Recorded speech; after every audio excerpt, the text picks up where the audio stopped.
औज़ुबिल्लाहिमिनश्शैतानिर्रजीम बिस्मिल्लाहिर्रहमानिर्रहीम।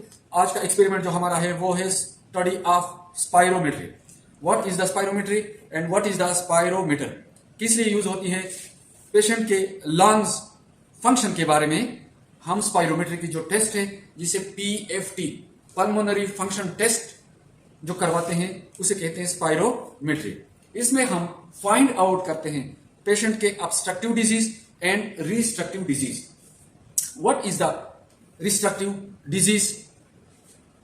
Restrictive lungs disease, a decrease in the total volume of air that the lungs are able to hold, decrease the lungs elasticity.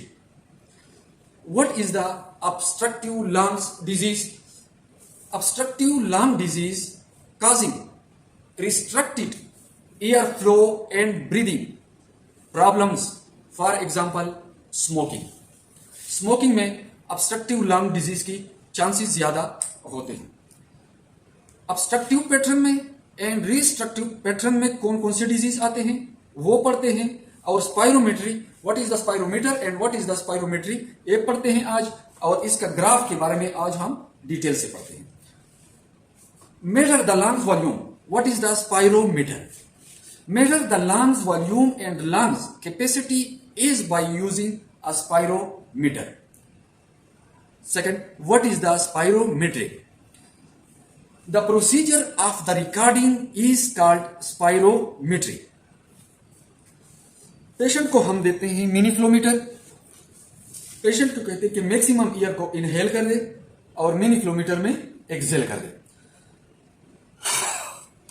जब इसमें Excel कर लेता है तो एक ग्राफ सा आ जाता है, ये ग्राफ। इस ग्राफ का this zone is called time zone and this zone is called volume zone. Time zone in second, first second, third, fourth, fifth, six, 7, 8, 9, 10 second and this is the volume in litres. 1 litre, 2, 3, 4, 5, 6, 7 जितने भी है litres पर minute. जब patient इसमें blow कर लेता है तो हमारे पास एक ग्राफ सा आ जाता है लाइक दिस। तो इस ग्राफ के जरिए हम फाइंड आउट कर सकते हैं obstructive disease and restrictive disease. इस ग्राफ के लिए हमारे पास जो फॉर्मूला है वो है FeV1, 1 in first second, force expiratory volume in first second divided by FVC, force vital capacity, multiplied by 100%।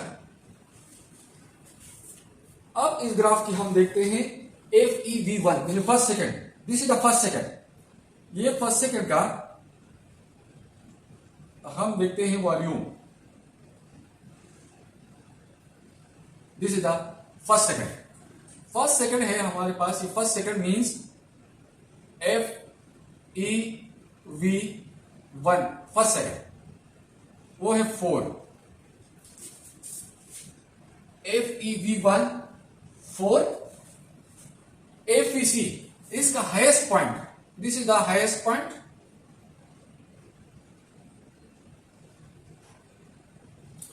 Highest point है हमारे पास 5 FVC, this is the FVC।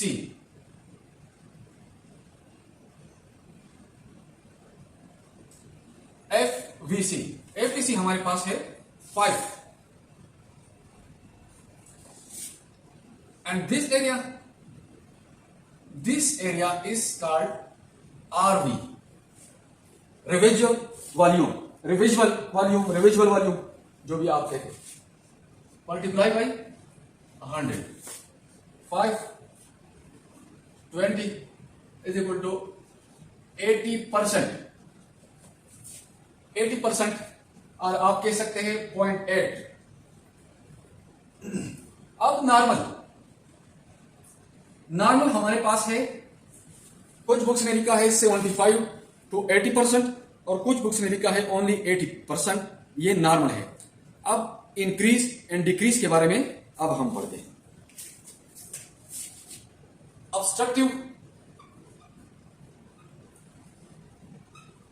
Obstructive pattern में कौन कौन से डिजीज आते हैं?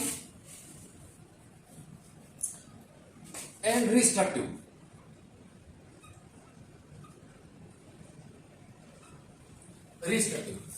ऑब्स्ट्रक्टिव पैटर्न में हमारे पास जो डिजीज आते हैं उनमें number 1 emphysema, COPD, chronic bronchitis, bronchiolitis, asthma. Number 1 asthma. Number 2 COPD. What is mean by COPD? Chronic obstructive pulmonary disease. Number 3 chronic bronchitis. Chronic bronchitis. Chronic bronchitis. Number 4 emphysema. Emphysema. Number 5 bronchiolitis. Bronchiolitis. Obstructive pattern में 5 disease asthma, COPD, chronic bronchitis, emphysema and bronchiolitis. Obstructive pattern में 80% से decrease होगा। Decrease means या 70 होगा, 60, 50, 40, 30% होगा spirometry graph. Obstructive pattern में FEV1 divided by FVC। Obstructive pattern में FEV1 जो है ये डिक्रीज होगा, FVC remain normal. Obstructive pattern में FEV1 जो है ये डिक्रीज होगा, FVC जो है ये नॉर्मल रिमेन होगा। ऑब्स्ट्रक्टिव पैटर्न में FEV1 जो है ये डिक्रीज होगा और FVC रिमेन नॉर्मल, ये नॉर्मल होगा। और इसमें 80% से ये डिक्रीज होगा, 30%, 40, 45, 50, 55, 60, 65, 70। अब आते हैं रिस्ट्रक्टिव डिजीज। रिस्ट्रक्टिव पैटर्न में कौन कौन से डिजीज होते हैं? इसमें फर्स्ट वन जो है वो है ट्यूबरक्लोसिस यानी TB, tuberculosis. Number 2 pulmonary fibrosis. Fibrosis की जो डिजीज है वो रिस्ट्रक्टिव पैटर्न में आते हैं। कौन से जी? Pulmonary fibrosis. Pulmonary fibrosis.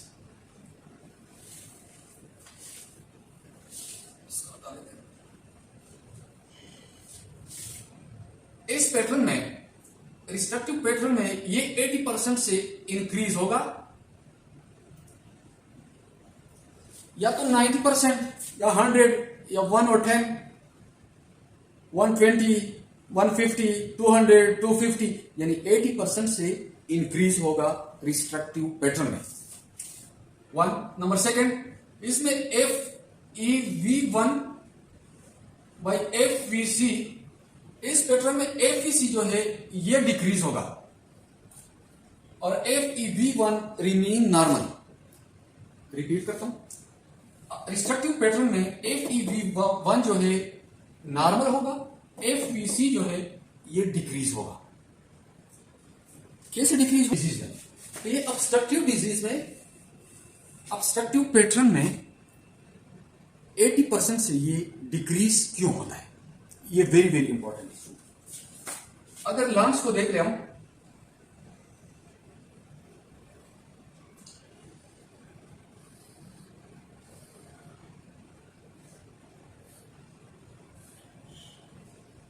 ये लंग्स है।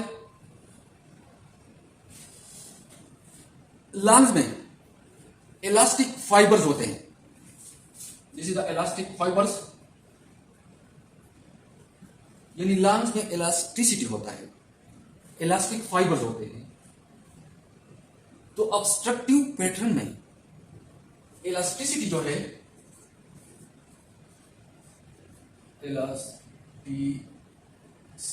इलास्टिसिटी, इसमें इलास्टिसिटी जो है ये डिक्रीज होता है, इसमें इलास्टिसिटी जो है ये डिक्रीज होता है। इसको हटा लें। इलास्टिसिटी डिक्रीज होता है एंड कंप्लायंस जो है, इसमें कंप्लायंस इंक्रीज हो जाता है। जब कंप्लायंस इंक्रीज होता है और इलास्टिसिटी डिक्रीज होता है,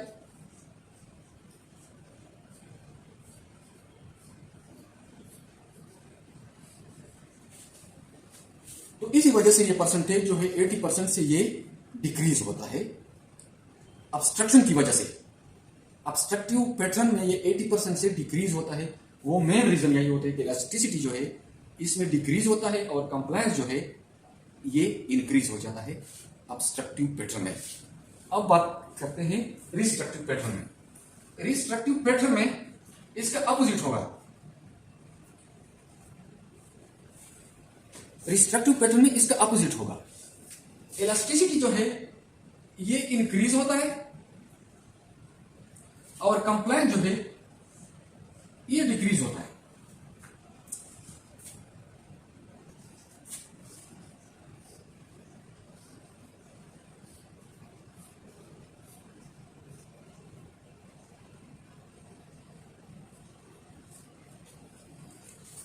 इसी वजह से रिस्ट्रक्टिव पैटर्न में ये 80% से इंक्रीज होता है। इस टेस्ट को कहते हैं PFT, pulmonary function test. Restrictive pattern में हमने पढ़ा कि FEV1 जो है ये डिक्रीज होगा और FEC है ये नॉर्मल होगा। ये हमने ड्रा किया दिस वन। तो फर्स्ट सेकंड हमने देखा वो है 2, यानी FEV1 जो है ये है 2 और FEC है हमारे पास 4।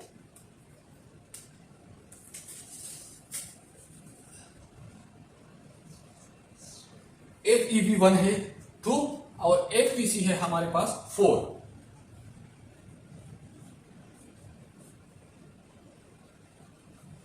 तो ये हमारे पास आ जाता है 50%। रिस्ट्रक्टिव पैटर्न का स्टूडेंट आप लोगों ने ड्रा करना है, ये आप लोगों का असाइनमेंट है और कमेंट्स में लिखना है। वीडियो पसंद हो लाइक कीजिए, शेयर कीजिए एंड सब्सक्राइब कीजिए।